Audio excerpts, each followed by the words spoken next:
Kajian kitab Nasoil Ibad. Pengarang kitab ini namanya siapa? Muhammad Nawawi bin Umar Al-Jawi. Ya, yaitu Muhasihabuddin Ahmad bin Hajar Al-Asqalani. Ini pengarang kitabnya. Dia begitu luar biasanya menyusun, merangkai dari hadis, dari sahabat, dari tabi'in, dari orang-orang soleh. Nah, hari ini dari makalah yang ke-18 An Ibrahim An-Nukhai, dari Ibrahim Nukhai. Ya, ini mungkin tabi'in ya, bukan sahabat. Ya, radhiyallahu anhu, semoga Allah meridhoinya. Apa ungkapannya? Ungkapannya luar biasa ini. Innama halaka man halaka qablakum minal umami bisalasi khisalin. Sesungguhnya penyebab rusaknya orang-orang yang rusak sebelum kalian dari umat Islam, penyebabnya itu bisalasi khisalin, ada 3 penyebab. Binasa, rusak, hancur seseorang, sebuah kaum karena 3 penyebabnya. Renungkanlah ya. Makanya jangan sampai kita termasuk kelompok yang rusak, yang binasa, yang hancur. Yang pertama, bifudulil kalami, berlebih-lebihan dalam bicara. Fudul itu lebih-lebih, banyak bicara. Yang dimaksud adalah ma la khayra fi fid din wad dunya. Ungkapan, ucapan, bicara yang tidak ada kebaikan di dalam agama dan di dalam dunia, nggak ada kebaikannya. Makanya kenapa dalam Al-Quran itu Allah mengungkapkan ada namanya qaulan layyina, qaulan saqila, qaulan baligha, qaulan ma'rufa, ucapan yang baik, ucapan yang santun, ucapan yang memberikan manfaat, ya. Jadi ngomongnya itu adalah berlian. Sebab kalau diam itu emas, ngomongnya berlian. Bagaimana setiap omongan kita itu menjadi berlian, setiap diam kita itu menjadi emas. Ya, jangan sampai banyak omong merusak. Ya, banyak omong tapi ungkapannya malah menyengsarakan.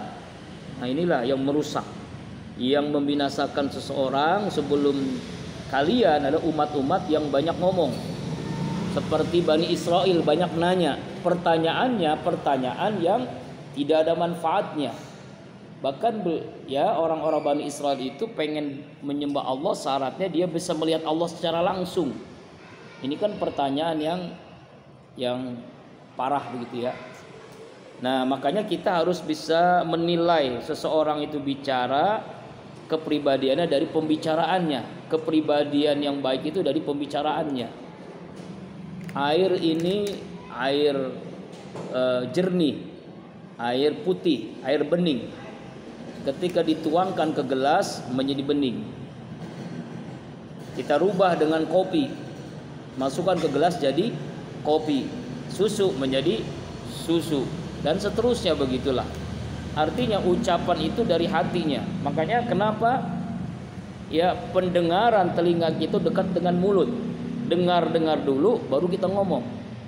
Jadi omongan itu karena mendengar yang baik, maka omongan menjadi baik, dan itu dari hati yang bersih. Ya, qaulan ma'rufa, qaulan layyina, qaulan baligha, qaulan sadida, itu karena apa? Karena hatinya bersih. Ya, karena airnya jernih, maka mengeluarkan pun jadi jernih, jadi bersih. Makanya pentingnya jangan sampai bicara tanpa dipikirkan, tanpa didengar, dan juga tanpa dari hati yang bersih. Omongan enggak bermanfaat jadi akhirnya. Seperti orang mengucapkan kalimat-kalimat aneh-aneh yang sekarang masih viral tuh. Kemarin malam selesai ngaji, Abi lihat TV di TV One. Itu dibahas tuh tentang makoli itu. Si apa? Ya, Gufron itu kan. Nah, itu kan viral ya. Lalu di sini dihadirkan MUI, ada 10 kriteria seorang atau perorangan atau lembaga yang disebut sesat menyesatkan. Nah, dari 10 kriteria dari MUI itu Bu Purwodini termasuk sesat menyesatkan. Banyak omongan yang sesat menyesatkan. Nah, karena itu jangan sampai seperti itu. Nah, ini ya. Jadi dari kitab Nausul Ibad ini diungkapkan yang menyebabkan rusaknya seseorang itu banyak omongan yang tidak bermanfaat. Yang kedua, wa fudulil ta'ami, berlebih-lebihan dalam makan, wa ma la ya'nihi aniddin, aladdin, yaitu yang tidak memberikan manfaat dalam agama, banyak makan. Jangan sampai perut kita ini seperti asbak atau asbak, seperti tempat sampah, semuanya masuk. Jangan sampai. Makanya ada filter. Filternya apa? Makanannya yang halal, yang bergizi, yang bermanfaat. Sebab ada makanannya halal tapi tidak bergizi, tidak bermanfaat. Ya kan? Asal banyak saja. Nah, seumur-umur kamu ternyata sekarang orang yang punya penyakit diabetes contohnya itu bukan karena umur. Anak kecil baru SD, kelas 2 SD, umur 7 tahun sudah terkena diabetes. Penyebabnya kenapa? Ternyata minuman yang tidak beres, males minum air putih air jernih begini. Lebih banyak air yang sekarang merek-merek yang gula-gula itu kan. Dan gak pernah minum air putih. Ada juga anak SMA cuci darah. Padahal umurnya baru 16 tahun. Cuci darah itu berarti kan sudah rusak itunya. Belum penyakit mah, belum penyakit yang lainnya ya. Kenapa itu? Salah makan. Makanya pentingnya makanan yang halal dan bergizi. Bergizi itu nggak harus mahal. Kita ke warteg cari yang bergizi. Di situ ada sayur bayam, sayur kangkung, yang sayur-sayuran, buah-buahan. Nah, ini kamu nih memang sekarang belum merasa, tapi suatu saat kalau makan salah makan bahaya ini nanti tubuh kita. Tubuh kita ini bukan robot. Ya. Kalau motor isinya bensin, jelas. Kalau manusia isinya minuman yang halal, yang baik, yang bermanfaat. Rasulullah itu bagaimana makannya beliau tuh? Makan itu ketika lapar. Ya. Dan yang dia makan itu yang bergizi. Contoh, minumannya minum Zam-Zam. Zam-Zam itu ya mineralnya paling tinggi, paling baik. Minuman putih kan air putih. Yang kedua kurma. Kurma itu buah-buahan yang tertinggi gizinya. Ya, kalau kita nggak ada kurma, biasanya kurma itu nanti Ramadan. Ramadan tahun kemarin itu berapa dus tuh dapat tuh kolbun salim, bahkan berlebih kan ya, masya Allah kan, berkah Ramadan. Nah, artinya bermanfaat kan, makanan yang bergizi. Dulu kita belajar di SD di MI itu ada namanya 5 sehat 6 sempurna, itu yang bergizi namanya. Apa itu 5 sehat? Nasi, lauk pauk, tempe, tahu, sayuran, ya kan? Kemudian apa lagi? Buah-buahan ya kan ya? Itu kan ya, lauk pauk, sayur, tempe, buah-buahan, ikan atau daging atau tempe tahu. Itu sehat tuh. Ya kan ada itu. Lalu yang terakhir ada susu. Wah, itu kalau ada memungkinkan. Ya, 5 sehat 6 sempurna. Makanya perhatikan setiap hari kita makan itu 3 kali makan, pagi, siang, sore, makannya halal dan bergizi, nggak harus mahal. Nah, ini seringkali Abi ini mie banyak, tapi makan mie itu bisa dihitung dalam sebulan paling sekali, paling banyak 2-3 kali. Kenapa? Karena itu makanan yang cepat saji itu ternyata merusak tubuh kita, ya, merusak tubuh kita. Makanya makannya yang penting bergizi, halalan thayyiban, ya, halalan thayyiban, yang halal dan thayyib. Jadi walaupun kamu di sini pesantren, tapi coba dah perhatikan gizi makan. Ya, cari rumah makan yang bergizi atau kamu masak yang bergizi. Belajar masak sayur-sayuran, ya, tempe tahu, ya, dan sebagainya. Itu yang bergizi itu. Ya, karena mempengaruhi nanti kekuatan fisik dalam belajar, dalam menuntut ilmu, dan dalam seharian kita. Ya, makanan cepat saji ini yang merusak tubuh kita. Itu saya sangat ketat kepada anak-anak abi itu supaya makan yang jangan, bukan masalah mahalnya, tapi bergizinya. Nah inilah dulu yang merusak umat dahulu adalah karena fudulul ta'am, berlebih-lebihan dalam makan yang tidak ada manfaatnya.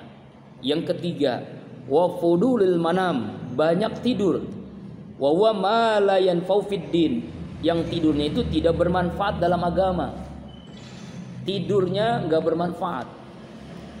Imam Syafi'i selama Ramadan 60 kali hatam Quran. Ya, artinya dalam sehari 2 kali hatam Quran, siangnya 1 kali, malamnya 1 kali.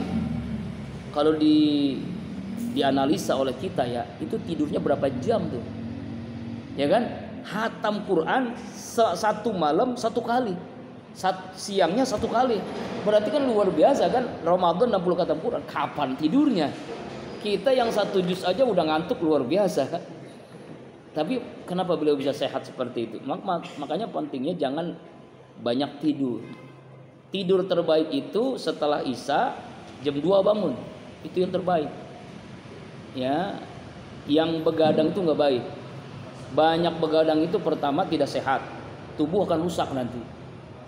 Jaringan-jaringan tubuh otak kita, fisik kita itu akan rusak. Coba ada orang begadang itu nggak ada yang manfaatnya. Ya makanya Bang Haji Roma Irama kan menciptakan lagu Jangan Begadang. Begadang jangan begadang. Ya kan ya? Nah ini yang di sini itu alhamdulillah nggak ada yang begadang. Tidur habis sisa, bangun jam 2 kan? Insya Allah. Nggak tahu siapa. Ya tidur jangan terlalu malam lalu bangun bisa bangun. Gimana mau bangun tahajud kalau tidur jam 1, jam 2? Kapan tahajudnya? Jam 12, jam 11. Makanya coba tanya Dokter Jedul Akbar. Ternyata penyebab penyakit itu bukan hanya karena kurang makan, bukan hanya kurang olahraga, tapi kurang istirahat, kurang tidur yang tidak efektif. Kan dulu pernah Abi menyampaikan tidur terbaik itu pertama sebelum zuhur dan setelah zuhur. Kedua setelah Isya. Itu yang terbaik. Tidur yang merusak setelah asar, setelah maghrib, setelah subuh itu merusak tubuh tuh. Secara fisik, secara kesehatan gak baik. Dan juga secara agama tidur habis subuh itu nauzubillah. Ya, ginjal, jantung, paru-paru, diabetes itu penyakit yang diantara penyebabnya karena sering tidur habis subuh. Habis asar itu pikun penyebab pikun. Nanti udah tua, umurnya udah berapa tahun tapi masih udah pikun itu. Belum 60, baru 50, belum 40 sudah pikun. Karena sering tidur pada asar, rusak. Pada maghrib juga rusak tidur itu nggak sehat. Pokoknya 3 waktu ini hindarkan ya. Ba'da asar, ba'da maghrib dan ba'da subuh. Tidur terbaik sebelum zuhur, setelah zuhur dan setelah isya. Itu tidur terbaik. Ya, ikutilah. Sebab nanti kita akan merasakan diri kita sendiri kan. Tubuh kita ini bukan robot. Sekali lagi bukan robot. Ada istirahatnya, ada waktunya. Ini mata ini ada haknya untuk tidur. Telinga tidur itu kan. Kenapa Rasulullah itu mengajarkan tidur? Sebelum tidur kita membaca, berdoa, wudu dulu, berwudu dulu. Kemudian tidur itu menghadap kiblat, wajah ini dihadapkan ke kiblat. Kemudian membaca surah Ali Imran. Ayat berapa? 191 sampai 200. Ya kan? Itu. Bunyinya? Ayo. Inna fi khalqis samawati wal ardi wa ikhtilafil laili wan nahari ayatin lil alladzina yazkurunallaha qiyaman wa qu'udan wa 'ala junubihim. Itu sunnah tuh baca tuh. Sebelum mau tidur itu Al-Fatihah, Al-Ikhlas, Al-Falaq, An-Nas, ayat kursi. Kemudian baca salawat minimal 10 kali. Ya, lalu diakhiri dengan kita membaca kalimat tauhid, la ilaha illallah sampai kita pulas. Tapi tidur. Bangun jam 2, jam 3, setengah 3, jam setengah 4, jam 4 paling lambat tuh jam 4. Itu sehat tuh, fit nanti. Jadi mau UAS, ujian akhir semester, itu jangan belajar, justru banyakin tidur. Banyakin tidur, banyakin istirahat, banyakin makan. Kapan belajarnya? Sebelum. Kalau UAS SKS sistem kebut semalam gak bakalan bisa dapat ilmu. nggak bakal bisa. SKS, tahu SKS? Sistem kebut semalam, belajarnya mau UAS aja nggak bakal dapat gitu. Ya kan otak ini kan ada batasannya. Karena itulah perlu tidur, perlu istirahat. Nah tadi ya diajarin ya. Jadi jangan banyak tidur karena ini yang merusak. Diulang lagi ya. Jadi makalah yang ke-18 ini dari Ibrahim An-Nukhai, 3 penyebab rusak seperti umat yang sebelumnya. Yang pertama karena banyak ngomong yang tidak manfaatnya, banyak makan, lalu banyak tidur. Mudah-mudahan kita dapat menjauhinya ya. Insya Allah minggu depan makalah